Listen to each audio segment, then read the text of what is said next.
Saudara-saudara yang terkasih, pernah saya ditanya oleh beberapa orang, mengapa gereja Katolik kok tidak mengizinkan saja perceraian karena mengingat banyaknya orang yang bercerai. Jadi karena ada banyak orang yang bercerai, maka mengapa kok gereja Katolik ya sudah diizinkan saja perceraian itu. Lalu saya jawab, kalau begitu, karena banyaknya orang yang membunuh, maka kita izinkan saja ya pembunuhan itu. Ya enggak begitu Romo, ya. Saudara-saudara yang terkasih, demikian juga kalau kita mengingat banyaknya perbuatan jahat, tidak menjadikan perbuatan jahat itu menjadi baik. Sama seperti tadi contohnya, kalau banyak orang melakukan korupsi, maka bukan berarti ya sudah kalau gitu korupsi kita anggap baik saja. Tidak, korupsi tetap korupsi, membunuh tetap membunuh, ya, aborsi tetap aborsi. Saudara-saudara yang terkasih, karena itu penting diingat bahwa perbuatan jahat karena dilakukan sering kali atau banyak kali terjadi, tidak menjadikannya menjadi baik. Yang namanya hal yang baik tetaplah baik, hal yang jahat tetaplah jahat. Maka sebaliknya, kalau orang melakukan kejujuran misalnya, di tempat kerja yang banyak orang melakukan ketidakjujuran, maka kejujuran ini apakah harus mengikuti ketidakjujuran? Tidak. Maka orang harus tetap mempertahankan diri, karena ini sudah hal yang baik, sudah hal yang benar. Maka orang harus bersikukuh tetap melakukan hal yang benar. Sama seperti itu yang kita dengarkan dalam Injil hari ini. Keadaan sekitar tidak boleh mengubah hal yang baik itu lalu dijadikan buruk atau sebaliknya. Tuhan Yesus memberikan sabda bahagia kepada semua pendengarnya saat itu. Bukan sebuah cita-cita atau sebuah teori yang nanti bisa dilaksanakan, bukan.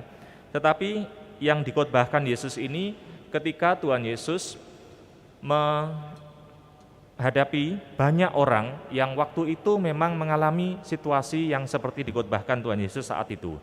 Mereka yang miskin, lapar, menangis, lalu dicela karena nama Tuhan Yesus dan sebagainya. Maka pada saat itulah Tuhan Yesus mengatakan, "Berbahagialah hai kamu yang miskin, karena kamu akan memiliki, karena kamulah yang punya kerajaan Allah." Mengapa orang miskin dikatakan berbahagia? Bukan karena kemiskinannya, tetapi karena orang memiliki kerajaan Allah. Bagaimana mungkin? Maka Tuhan Yesus memberikan kekuatan dan penghiburan sekaligus mengajar para pendengarnya. Intinya, kalau orang mengalami kemiskinan, mengalami lapar, tidak boleh kemudian dia merasa bahwa ini akhir dari segala sesuatu. Hidupnya menjadi putus asa. Tidak. Karena meskipun miskin, meskipun lapar, meskipun menangis, meskipun dibenci karena nama Putra Manusia, tetapi orang masih memiliki kerajaan Allah, asal dia masih berbuat yang benar. Jadi sebenarnya Tuhan Yesus mau menekankan bahwa sekalipun orang menderita di dunia ini, jangan khawatir, karena orang masih memiliki hak untuk memasuki kerajaan surga. Karena itulah yang paling berharga dalam kehidupan setiap manusia. Jangan sampai karena misalnya orang menjadi miskin, lalu dia melakukan pencurian atau merampas harta kekayaan orang lain sehingga dia tidak lagi miskin lalu menjadi kaya. Dalam hal ini orang tidak memiliki kerajaan Allah. Tuhan Yesus mengingatkan, meskipun kamu miskin, meskipun kamu lapar, meskipun kita dibenci karena menjadi orang Katolik, tapi janganlah itu menghentikan kita untuk menjadi orang baik. Janganlah itu menghentikan kita untuk mengharapkan kerajaan Allah. Meskipun kita dibenci sebagai orang Katolik, pengikut Kristus, jangan lalu kemudian kita, ya sudah kalau gitu saya tidak usah jadi Katolik supaya saya tidak dibenci. maka dalam hal ini kita akan kehilangan kerajaan Allah. Saudara-saudara yang terkasih, dan sebaliknya, bila orang menjadi kaya, bila orang menjadi kenyang, bila orang tertawa atau dipuji, maka jangan sampai terlena karena lupa untuk melakukan hal yang benar, hal yang baik. Karena misalnya menjadi kaya, lalu tidak menggunakan kekayaannya ini untuk hal-hal yang baik dan benar, maka orang akan kehilangan kerajaan Allah.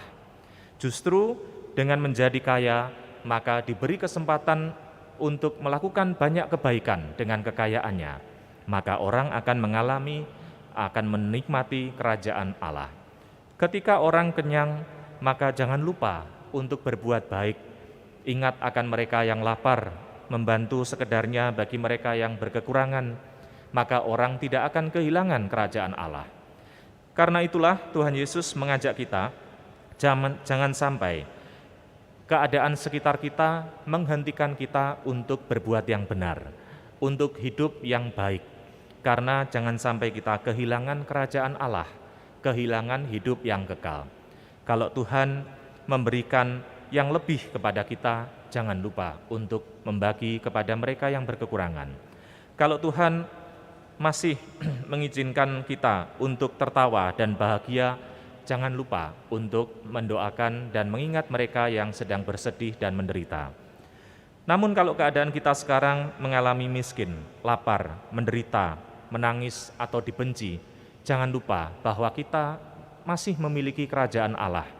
Maka perlu untuk tetap hidup benar di hadapan Allah supaya tidak kehilangan hak kita untuk menikmati kehidupan kekal. Saudara-saudara yang terkasih, Tuhan Yesus mengajak kita agar kita menjaga hidup kita. Jangan lupa bahwa kehidupan kekal adalah yang terpenting. Kerajaan Allah adalah kebahagiaan kita yang sesungguhnya. Maka orang baik miskin atau kaya, lapar atau kenyang, tertawa atau menangis, dibenci atau dipuji, jangan lupa untuk tetap selalu hidup dengan benar di hadapan Allah. Karena itulah yang membawa kita kepada keselamatan dan kehidupan kekal.